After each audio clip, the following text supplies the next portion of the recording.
We're Hassani and Danielle Pettiford, and we're a real couple with real problems who almost called it quits. I was very frustrated. I became very disconnected, very jaded and cold.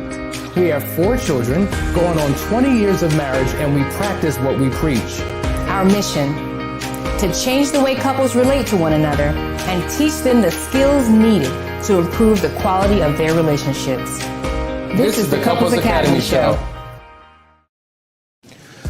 Well, good morning, everyone. Welcome to the Couples Academy Show. My name is Hassani. I'm Danielle. The queen is back. She's been gone for a long time. I know Hassani be mad serious when I'm not here. I am serious. So when he I'm gets seriously around me, dropping this he can't knowledge handle himself. He's and, so and dropping enamored by these me. bombs. He can't handle it. So I just want y'all to understand what's going on. Like when I'm in the building, he just can't handle himself. So you're going to see some strange stuff happen here and there and everywhere.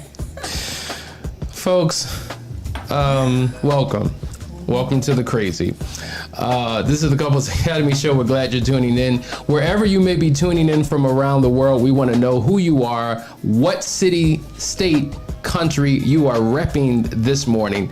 We're excited because we're starting well, it's kind of a continuation of the series. We've been in Change Your Mind, Change Your Marriage. We've been talking about how we use our marriage or our minds the wrong way that negatively impact our marriage. But today we're going to be talking about how to use this mind to get the marriage that we want. But before we get started, I want to say, make sure that you like, share, and subscribe. Hit that notification bell. You will not miss a show. Share this with your friends and your family. We want to make sure this message hits the 4 corners of the earth. Now, back to that, what you were saying about, continuing the conversation. We have these knee-jerk reactions. Like we just do what we do. We're not even aware of our behavior sometimes, right? And how negative we can be. Even when we think we have a right to be negative, right? We think we have a right to be negative. We think we have a right to say what we need to say and how we want to say it. We have all these rights. Right, but those rights that you're holding on to are the very thing that can be tearing down and moving you away from the thing that you desire. And that's the key. That's what we really want to talk about today. And we're going to get into what it is that you say that you want. And I remember we were unpacking this at the last chance weekend and really talking to them about the power of mindset and how having the right mindset can change your marriage. And as a result, people's marriages were changed in that weekend. Got another great testimonial we want to play for you. Check this out and we'll get started on the other side of this. My name is Steven. I'm from New York. And coming here, I didn't know what to think. A lot of nervousness on the plane, a lot of nervousness the night before.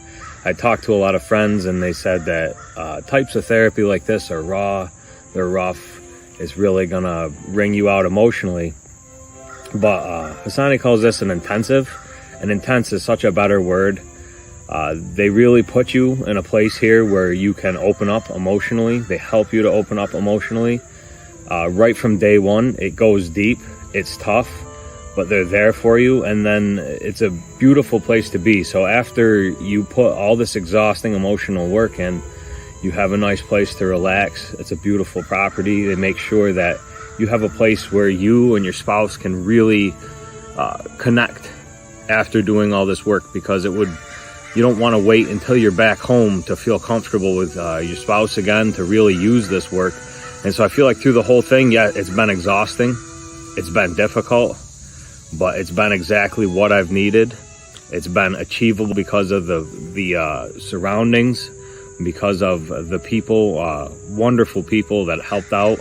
They took care of all of our needs. And literally, I've taken so many tools with me that I can bring home to improve my relationship. And I've learned so much about myself. It's not just about improving yourself. Improving your relationship. I've learned how to improve myself to improve my relationship. And through all the days that we've been here, there's been a real sense of accomplishment with each thing that we've done. And I go into the future with hope because of this intensive. Isn't that what it's all about? That's what it's all about. So that's actually somebody who's walked through it. And people often say when they get here, they have so many doubts, right? They're just like, this is going to work for everyone else but us. And yeah, it's going to be hard for everyone but us. But when they get into the trenches, they realize, wow, this is difficult, to the point of a breaking point at some point. Yeah. but always there's a turnaround. Every single time. So if you're in that situation, if you're at the end of your rope with your relationship, y'all need to reach out and get yourself booked for an intensive, okay? November 12th to the 14th will be the next last chance weekend. Make sure that you sign up. There's a link in the description. Also, really quickly, the Bulletproof Marriage Getaway is coming up October 29th through the 31st. You want to join us. It's $350 or $365. I mean, guys, come on. That's change. a good... That's coffee for a few days. Well, Starbucks. that's a coffee addiction. And dinner. All right. It is. Most of y'all have it. But I'm saying, join us. It's going to be an incredible time. We're really going to have a good time. Okay. Hey, I want to recognize some folks real quick at the top because once we get going, we ain't going to stop. Hey, Torre. Hey, Jewel. Good to see you. Gorgeous. Hello. Camille, B. O'Neill, Marie, Jess. Hey, thank you for welcoming back, sis. DD, Jackie. Good to see you. Tiffany, Hector, Jody, Ronald, Fedlina, S.I. Ivory, Ralph Welsh, all of y'all, thank you for joining in from all your various locations. I want to make sure I mention this comment from Hunt. He says, can't wait, just found you guys days ago, and y'all are truly a blessing. Hope your marriage keeps operating in the gifts of helping others keep from bumping their heads. That's what we do this for. Much. That's the inspiration. When you guys send comments like that, it's like you're putting jet fuel in us to continue to do what we do. So let's dive right in. We're talking about creating the marriage that you want, which is the extension of the Change Your Mind, Change Your Marriage series. And this is critically important because ultimately, many of us at some point in our lives have been in a destitute space. Mm-hmm.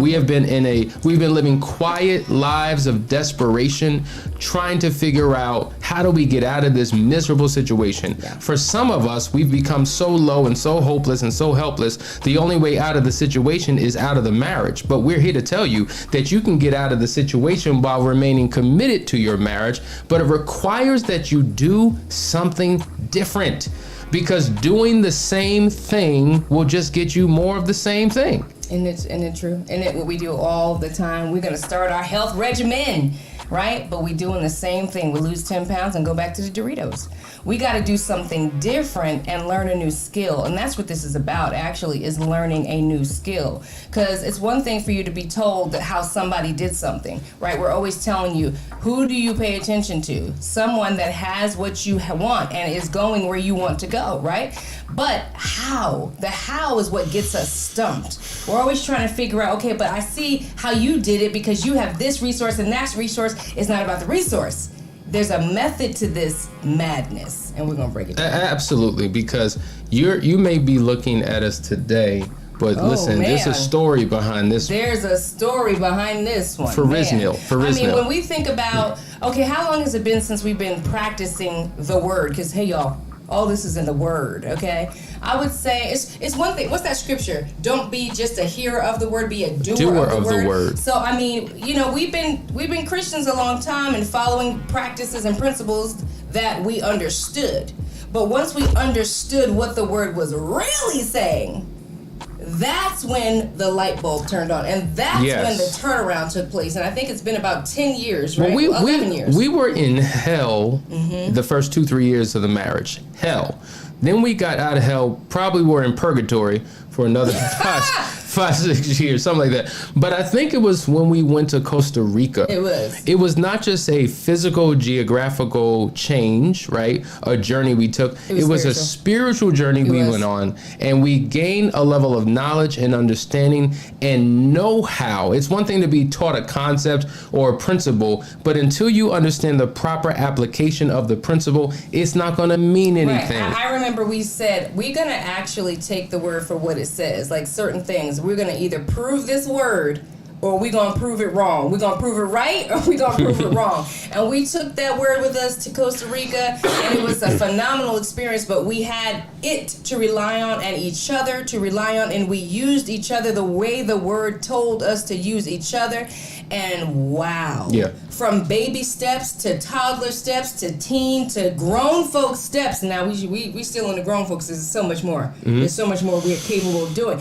But when you understand that the power is given to the children of God, then you start to walk a different kind of way. You start to change how you do things and what you say. And that's what you're going to jump right into. So some of you right now are in a miserable situation. You don't know what to do. You don't know where to turn. You can't even see beyond today. Like, the future. I can't even see beyond my pain.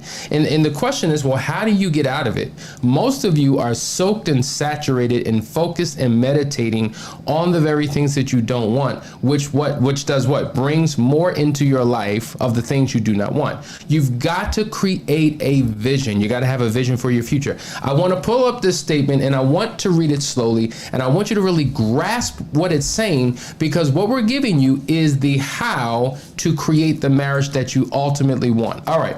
It says, if you want to change, you must have in your thoughts an idolized marriage, a model that you can emulate, which is different from and better than the marriage that exists today. Now, if we look all around us, because I remember we were asked this question, can you name 5 couples who you know who are in a phenomenal marriage? And we struggled to figure that out. Found one.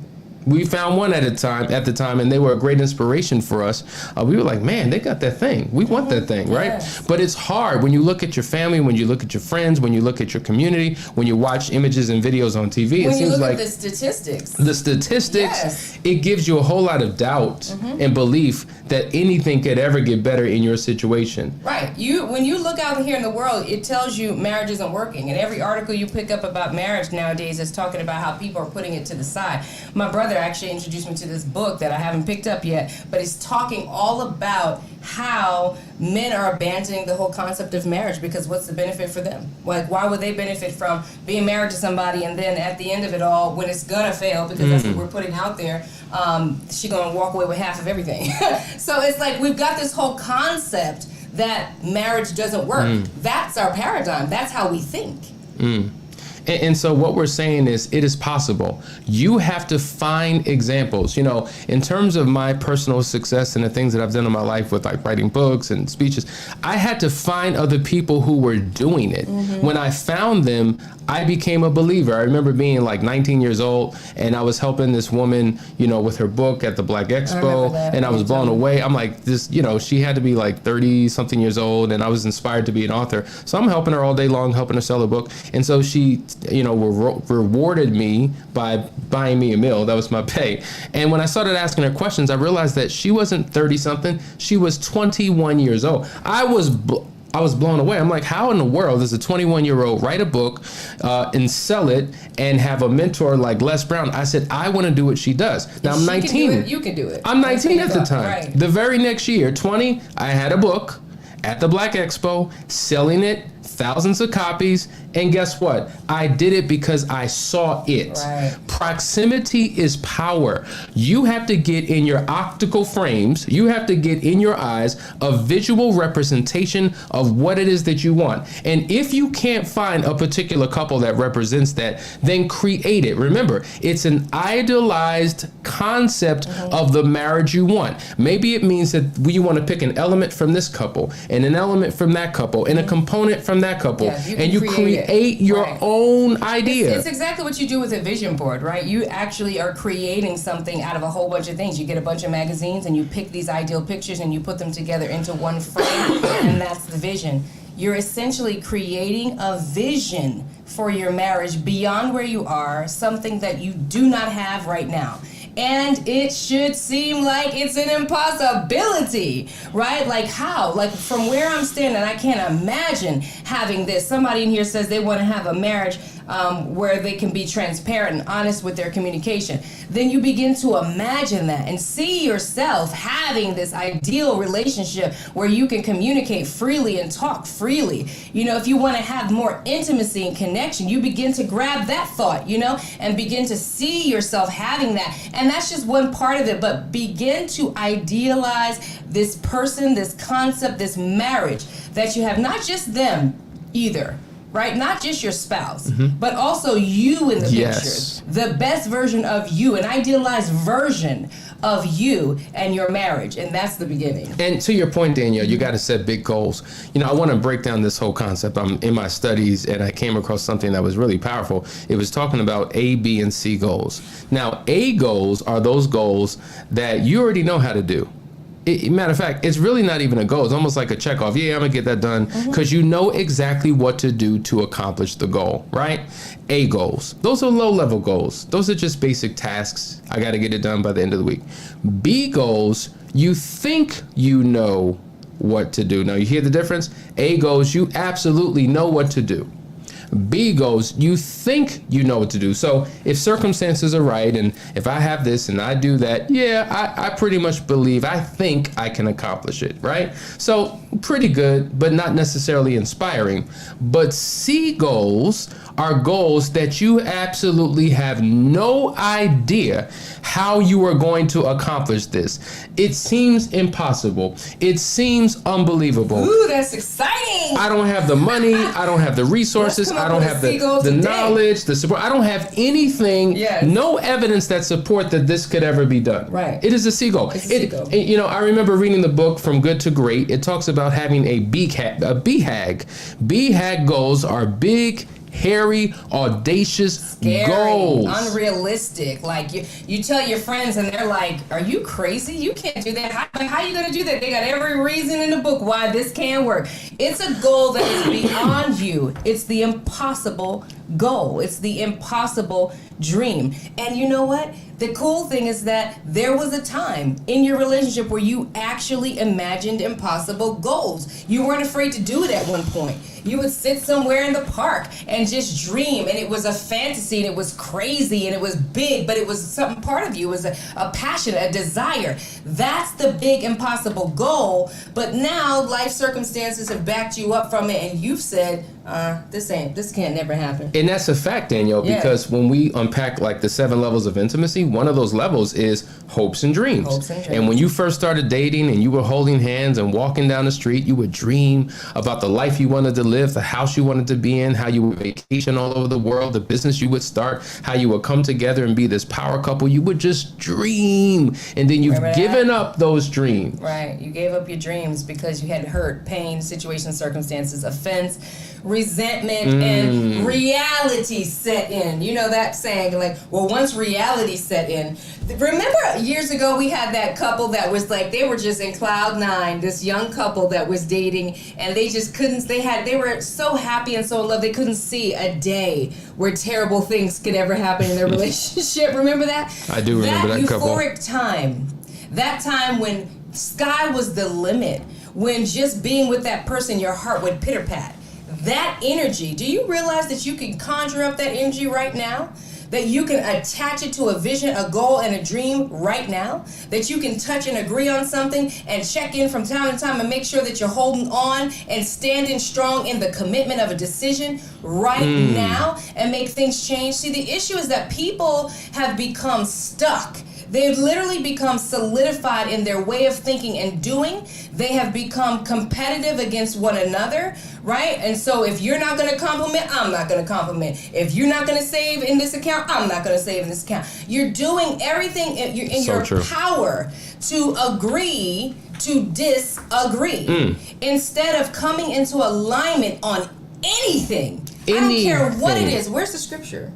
I'm gonna get there in a second. I need some word dropping. I'm gonna get there in a second. I need people to know that this is not something that, this is not some newfangled thing. This is right here in the word. And if you read your word and be like, you know what, this is what the word said. Like, why don't I go take this word and go ahead and bury it into some good ground right now and test this word? Because the Bible says, test it and see if I'm not a liar. He's not a man that he should lie. So his word is real. His word is bond. And all you got to do is get into alignment with it. And it quantum leaps the authority when you can do that with your partner.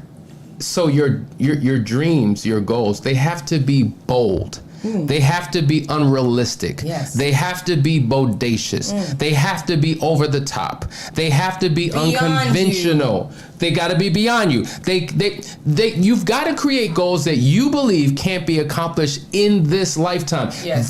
They've got to be impossible, folks. Yes. And now what scripture supports that? Well, number one, we know in Matthew 19:26 it says, but Jesus looked at them and said, so Jesus is teaching the people, with man this is impossible, but with God all things are possible. Do you think that that just applied to miracles? Do you think that just applied to healing? Or do you think that applied to marriages as well? Does your marriage need a healing? Does your marriage need a miracle? Listen, if you bring God in to your life and into your marriage, you can accomplish some incredible things. Yeah. The Bible even says, I think it's in Ephesians 3:20, it says he's able to do exceeding abundantly above all that you can ask, think, or even imagine according to the power that worketh in you. That means, go ahead. So the question is, what power is working in you? Right. Is fear working in you? Is doubt working in you? Ooh. Is negative thinking working in you? Because if that's working in you, oh me. if that, oh me, God, oh me. If that's working in you, you will never, ever be able to accomplish the impossible thing. You will live in a realm of possibilities. And because you have a low emotional intelligence, you'll never be able to accomplish. If Hassani is preaching right now, I want y'all to put OMG in here for oh me, God. Oh me. I'm just saying. Because it's true. We're operating in all this doubt and all these false perceptions and belief. We put the word aside and we're looking at that as allegories and crazy stories that we're supposed to be guided by. We're not realizing that we can actually apply these things in our life and they work. God said he rested on that seventh day. He created a whole system for you to understand. That is the thing. He wants you to understand the system that he created for you to use to dominate here on the earth. And the most powerful thing, which is the first foundation he established, was marriage. And so together, you can dominate. You can do the things that God called you to do. You can get rid of all the resentment and the contention in between your marriage and then get that dealt with so that y'all are on one page and you're actually one, so that you can go and do the things that God has called you to do so that you can step into your purpose. But if you're busy fighting, fussing, disagreeing, out of alignment, lacking understanding, you going in this direction and this one going in that direction, you'll never be able to become one and have the authority that you are, that is your birthright. That is your birthright. But I know what you're saying. You're saying, yeah, I want that. I want all of that. But I'm not connected to my body. See, he don't want that. See, I've been fighting for years, but she's just not there yet. Yeah. And so until we both get on the same page, this is never going to happen. But let me correct that thought. Because when we were at our lowest, she didn't want it. She was done. She was ready to just do her thing and for me to do my thing. And I became a believer in the possibility that we could have something better, something more, something different than what we were experiencing in that season. I did not focus on my circumstances. I had to close my eyes. I had to close my ears. I had to stop relying on my senses because my senses were telling me that this was dead, that it was buried, that it would never be resurrected. But when I began to close my eyes, because the Bible says walk by faith, not by sight. Not by sight, not by hear, not by senses. Walk by faith, not by senses. I'm putting that word in. I couldn't rely on what I could see, touch, smell, feel, taste. I had to rely on something deeper. And when I tapped into that spiritual world, I saw the possibility of what can happen. And we turned those possibilities or those impossibilities into great possibilities. But it took me thinking different. Listen, guys, what did I do?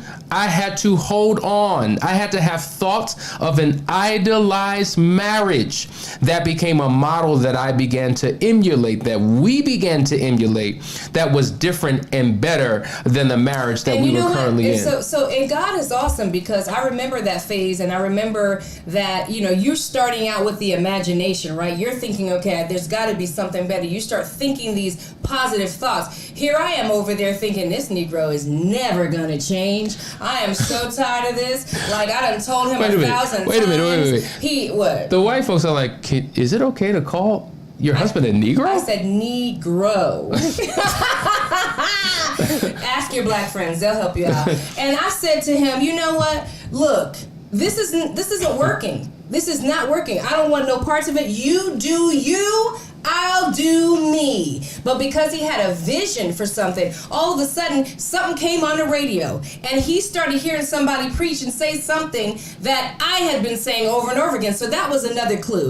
And then after that, he started getting some video tapes, cassette tapes, y'all. Yep, cassette tapes. It was way back then. He started getting cassette tapes and I'd be sitting there watching the news or something and he would come in and he'd say, hey, can you watch this with me? And I'd be like, okay, whatever. And I'd be laying there like not interested. And he put this cassette tape in there, was teaching about marriage and helping, and he started putting it on every day, and I could care less because I was tired of saying the same thing. I was tired of him promising change and not seeing it. I was just tired, right? But he was consistent. He was doing it day after day after day, and then he started actually doing some of the things that the person on the tape was talking about doing. And I started noticing that. But I wouldn't say nothing because I'm like, we gonna see. Because the last time he made a little bit of change, he went right on back to the same thing. And then he was consistent. And y'all, one day, I looked up.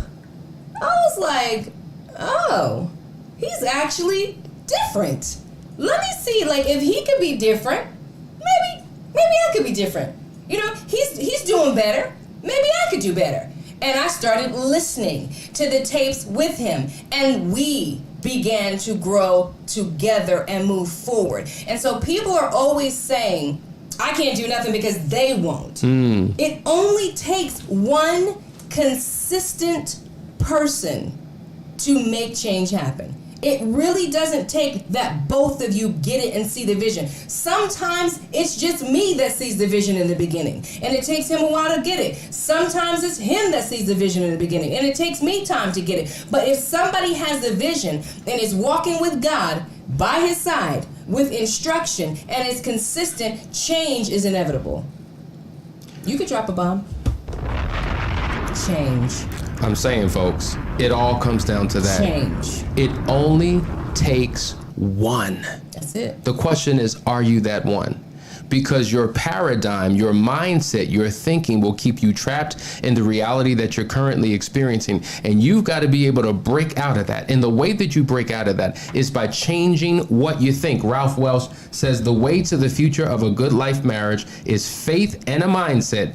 You have to try and help each other and believe that everything will work for you in your life in the future. Love it. Carmel said, I love Claire and Cliff from the Huxtables. From the Cosbys, excuse me. Great model. That is, and see, that's what I'm saying. If you don't have a real life model around you, find something that is idolized, even in fiction, because guess what? That fiction can become your reality. Yes.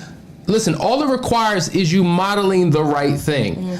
Lisa says, begin to visualize the marriage you want. Intimacy, honesty, etc. That's exactly right. What is my impossible goal? That's the question that you should be asking yourself. Marriage. What does an impossible marriage look like? Impossible marriage. Begin to dream that. Y'all should write it down. Get a journal out and just script what an impossible version of your marriage can be. And if you are in alignment with your spouse and you both want better, then do it together. And that way you can hold each other accountable to those thoughts and those visions and the things that you're meditating on. But if it's just you right now, you can get a journal and you can write that thing down and read it every single day. Matter of fact, you should read it twice a day at the minimum. And we're going to talk about, we're going to go deep into how you create these affirmations, what you do with them, and how they begin to deposit things in your spirit that causes a break and a shift in you, that causes you to show up different, to get different results in your life. The impossible marriage is what we're after. Even the Bible says, there's another scripture. Hold on, let